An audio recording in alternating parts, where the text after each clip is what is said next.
Assalamualaikum warahmatullahi wabarakatuh. Pemirsa, pada kesempatan ini saya akan melanjutkan cerita Lutung Kasarung bagian ke-17. Penulis adalah Bapak Azib Rosidi. Terima kasih kepada semua subscriber yang selalu setia mengikuti. Selamat mendengarkan. Kecuali orang yang jompo dan lumpuh, semua mesti berangkat ke sana, mesti turut menangkap ikan bersama kami. Jika ada orang yang tak mau datang, beri ia hukuman yang berat. Daulat Gusti, sahut si Lengser. Sangat sibuk adalah si Lengser, baru saja ia menjalankan titah dari Gunung Cupu Mandala Ayu, belum lagi keringatnya kering, belum lagi lelahnya lepas, ia sudah mesti pula berangkat karena titah datang bertubi-tubi. Dasar nasib Lengser, katanya dalam hati menyadari untung. Kakekku Lengser, ayahku Lengser, aku sendiri pun Lengser. Meski mengabdi dengan sepenuh hari, mesti menghamba sepanjang masa. Dasar nasib Lengser. Lari pula si Lengser dari hadapan Purbararang ke alun-alun negara, hendak memukul gong keramat, mengumpulkan orang-orang dari seluruh penjuru negeri. Bergegar suara gong memecah anak telinga. Ngung, nguwung, nguwung, nguwung, ngung, nguwung, nguwung. Makin lama makin besar suaranya, kemudian mengecil lagi. Gung, ngiwing, ngiwing, ngiwing, hingga gemaknya menghilang. Berduyun-duyun orang menuju alun-alun kerajaan lantaran mendengar gong keramat di Palu. Maka bermacam sangka dan tanya mereka utarakan antara mereka. Ada apakah gerangan maka gong keramat dipukul? Ada apa? Mereka saling bertanya, tapi tak seorang pun yang bisa menjawab sambil menerka-nerka sebab musababnya. Mereka terburu-buru berjalan menuju alun-alun. Di sana telah mereka dapati orang-orang berkumpul mengelilingi si Lengser. Ada apakah maka gong keramat di Palu memang Lengser? Tanya seorang. Si Lengser mengangkat tangan mengisyaratkan agar orang-orang bersabar. Tunggulah sampai cukup orang yang datang. Sementara itu tangannya tak henti-hentinya memaluk gong. Orang yang datang pun makin banyak juga. Suara yang ditambah dengan suara saling bertanya bagaikan suara lebah di sekeliling sarangnya tak tentu lagi terdengarnya. Setelah orang yang datang cukup banyak, si Lengser berhenti memaluk gong. Tangannya diangkat pula. Alamat orang-orang, jangan ada yang bicara. Ia hendak berbicara. Diamlah tuan-tuan, diamlah, dengarlah yang hendak Mamang sampaikan. Orang-orang saling cegah sesamanya, masing-masing menyuruh yang lain diam. Diamlah, diamlah, dengar apa yang hendak dikatakan Mamang Lengser, kata seorang. Shh, jangan bicara, jangan bicara, si Lengser hendak berkata, desis yang lain. Jangan bicara juga, sahut yang lainnya. Diamlah. Dengar baik-baik. Tetapi akhirnya siap juga kerumunan orang-orang itu. Mereka berdiam, hendak mendengarkan perkataan si Lengser.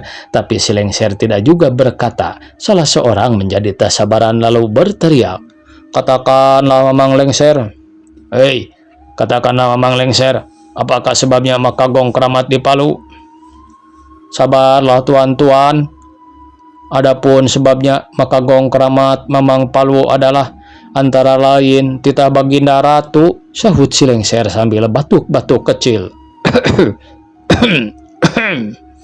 Titah Baginda, apakah gerangan? Tanya orang-orang hampir berbareng.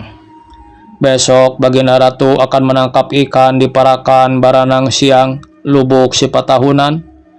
Maka semua kaula negara, kecuali orang jompo atau lumpuh yang tanpa daksa, besok mesti datang semua. Akan meriah-riah Gusti Putri menangkap ikan. Bagaimana dengan saya Mamang Lengser? Tanya seorang. Besok saya mesti berangkat ke ladang. Tak terkecuali, baik petani, pedagang, penganyam semuanya mesti menurut titah. kalau tidak akan dijatuhi hukuman berat.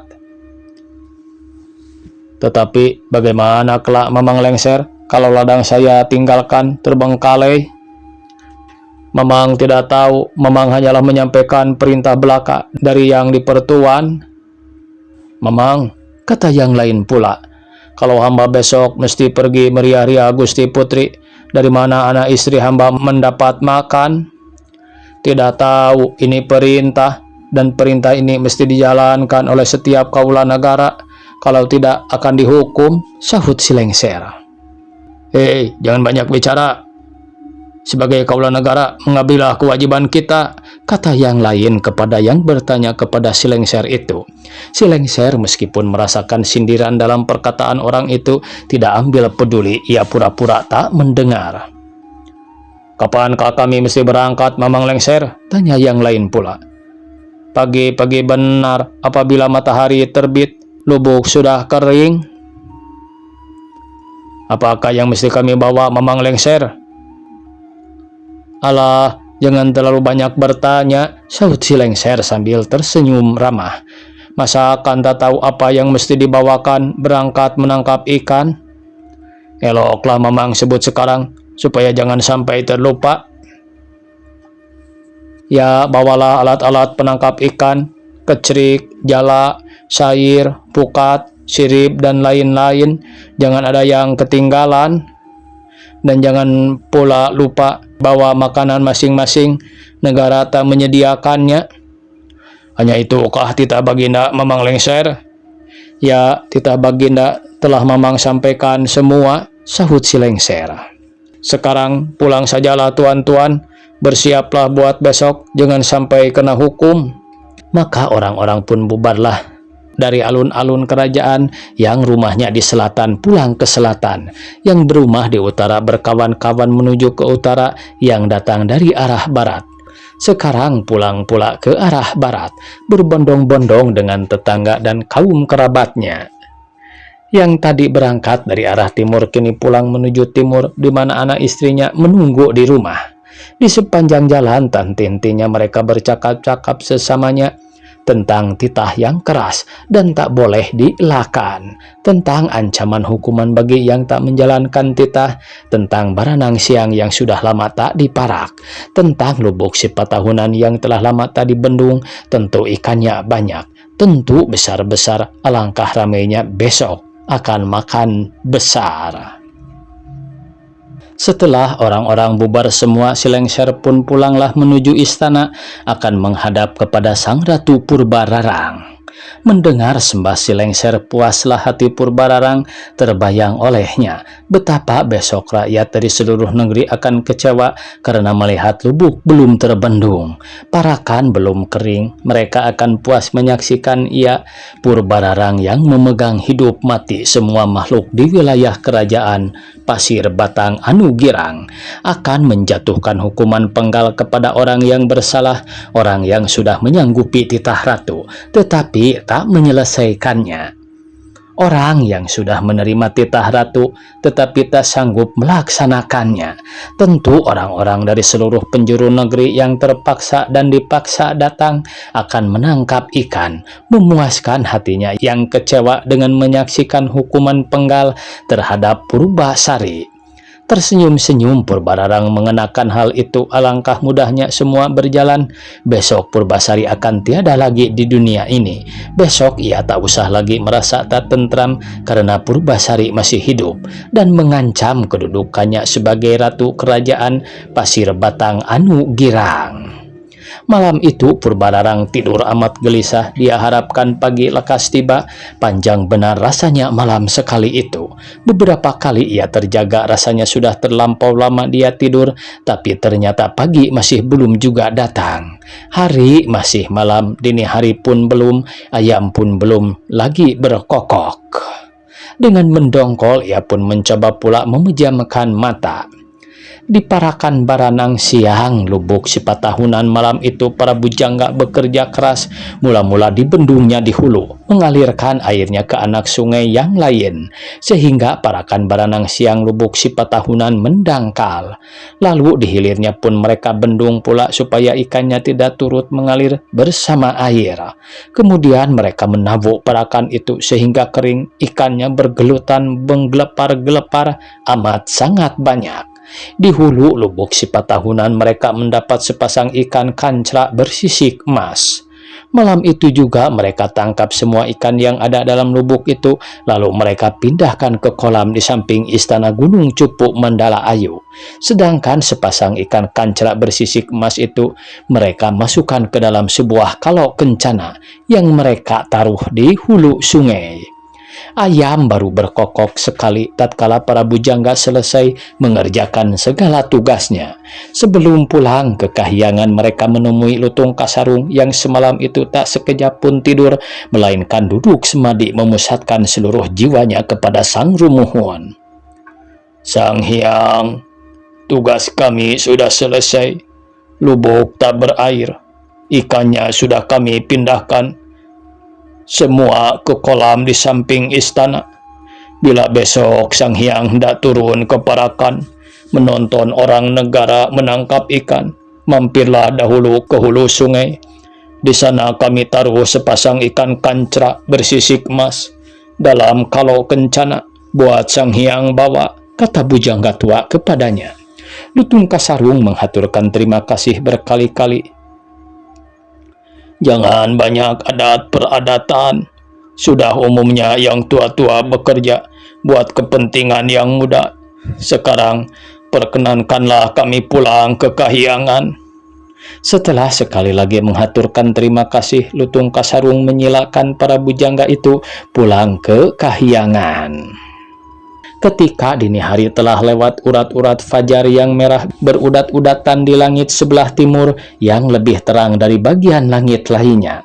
Dari kejauhan ayam berkokok, burung-burung mulai bangun dari tidurnya, binatang-binatang rimba mengeluarkan suaranya. Tak lama kemudian meniru merah yang menyilaukan pandangan pun menjingga di cakrawala. Purbasari membukakan matanya, mula-mula menggeliat ia. Urat-uratnya terasa membeku karena tertidur terlampau lama, sendi-sendi terasa kaku, anggota-anggota tubuhnya terasa semutan. Sejenak ia tenang merenung, tetapi tatkala ia teringat akan tugas untuk membendung lubuk, terkejutlah ia. Dengan sekali loncat ia bangkit lalu lari ke luar. "Wahai, titah belum lagi mulai kulakukan. Hari telah siang," ratapnya.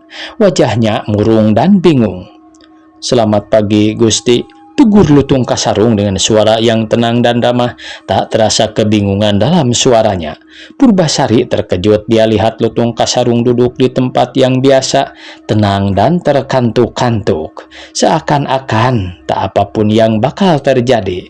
Mustahil Lutung Kasarung yang selama ini menunjukkan kesetiaan dan kasih sayang tak merasa khawatir ataupun cemas saat ia sendiri diamuk bingung menghadapi hukuman penggal yang pasti tak mungkin dielakkan. "Wahai Utun, mengapa kau tenang saja? Inilah agaknya hariku terakhir. Aku tertidur semalaman. Titah tak sempat kulakukan hukum penggalah yang bakal kudapat hari ini." "Tak usah Gusti bingung. Tak usah bingung. Kau gila, Utun. Algojo sudah mengancam. Golok sudah diamankan. Bagaimana takkan bingung?" "Mengapa pula mesti bingung? Bukankah Gusti hanya dititahkan untuk membendung lubuk?" "Ya, membendung lubuk. Dan itu mesti kuselesaikan tadi malam. Aku tertidur. Hari telah siang." "Kalau hanya untuk membendung lubuk, tak usah Gusti begitu sibuk. Hamba tahu mantera untuk menyurutkan air sungai dalam lubuk." "Mantera? Mantra apakah itu, Utun?" tanya Purbasari yang tergugah harapannya. "Jika Gusti hendak pergi ke Parakan Baranang siang lubuk Sipatahunan, sebelum melangkah ucapkan mantra seperti berikut. Sungai sumber di hulu mengalir laju ke hilir, terbendung ia tak laju. terhalang ia tak jalan, ku hempang dengan tangan, ku bendung dengan siku. Lubuk surut, parakan surut. Dari manakah kau mendapat mantra seperti itu, Utun? Upah bertapa semalaman, Gusti. Baiklah, Utun, sebelum melangkah akan kami ucapkan mantra itu. Hari telah siang, kami akan berangkat sekarang. Barangkali orang negara telah menangkap ikan sepenuh koran. Ya, segeralah Gusti berangkat. Jangan sampai terlambat, kata Lutung Kasarung mengingatkan. Tak biasanya Lutung pergi ke sungai, Gusti, sahut Lutung Kasarung. Tak ada kebiasaan hamba menangkap ikan, karena itu, kalaupun hamba turut, percuma saja. Perkenankan sajalah hamba tinggal di sini menjaga rumah. Begitupun baik, Utun, hati-hatilah di rumah, kami hendak berangkat. Jangan lupa membaca mantra yang tadi hamba persembahkan itu, Gusti. Tentu tak nanti akan lupa, sahut Purbasari. Maka sebelum mulai melangkah terlebih dahulu dibacanya mantra yang tadi diucapkan Lutung Kasarung 3 kali sambil menahan napas. Kalau mantra telah tamat dibaca dan napas dihembuskan keluar, barulah kaki kanan dilangkahkannya. Hatinya tenang, pasrah sumerah kepada Sang Rumuhun yang Maha Kuasa dan Maha Adil. Ia tak khawatir atau cemas lagi. Kalaupun lubuk belum surut, hukuman penggal akan diterima dengan hati sadrah, tak lagi cemas. Alangkah kagetnya Purbasari tatkala sampai di Parakan Baranang Siang Lubuk Sipatahunan. Air sudah surut, parakan sudah kering, lubuk kelihatan dasarnya. Semujizat itukah mantra yang diajarkan Lutung Kasarung?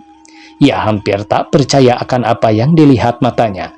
Namun setelah ia yakin bahwa benar-benarlah lubuk surut dan parakan kering, hanya ucapan terima kasih yang tulus serta ikhlas sajalah yang dia panjatkan kepada Sang Rumuhun yang Maha Kuasa dan yang Maha Adil.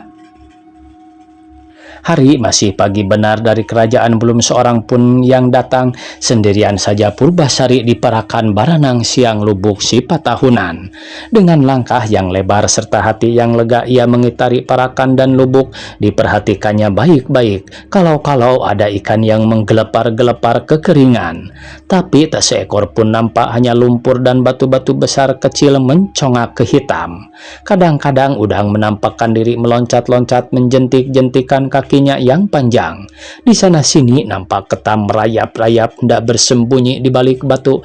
Nampak lucu jalannya yang kaku dengan kaki yang patah-patah itu. Sementara itu di alun-alun kerajaan tanti-hentinya bunyi gong keramat di Palu mengumpulkan kaula negara dari seluruh penjuru akan diajak menangkap ikan. Pagi-pagi benar telah datang orang melaporkan kepada Purbararang bahwa parakan sudah kering, bendungan yang dititahkan sudah rampung. Terkejut benar Purbararang demi mendengar berita itu. Betulkah Lubuk Sipatahunan sudah terbendung? Betulkah Parakan Baranang Siang sudah tak berair? Betulkah Purbasari menyelesaikan pekerjaan raksasa yang mustahil? Ataukah ada orang lain yang menolong Purbasari? Siapakah gerangan orangnya? Apakah Lutung Kasarung, binatang celaka buruk rupa yang menjijikan itu? Tatkala teringat olehnya akan tingkah Lutung Kasarung selama di istana Pasir Batang Anu Girang, murkanya pun makin menjadi-jadi. Sungguh binatang celaka. Kepadaku ia bertingkah kurang ajar, kepada Purbasari malah sebaliknya, makinya dalam hati. Memang lengser, betulkah parakan sudah kering, lubuk sudah terbendung? Ampun Gusti, demikianlah konon kabar yang hamba dengar, sahut si lengser. Sudahkah orang-orang siap berkumpul? Alun-alun sudah menyemut Gusti. Orang-orang dari segala penjuru telah datang, siap akan berangkat ke Parakan menangkap ikan. Alat-alatnya sudah lengkap mereka bawa. Waktunya habis pemirsa, dicukupkan sekian. Wassalamualaikum warahmatullahi wabarakatuh.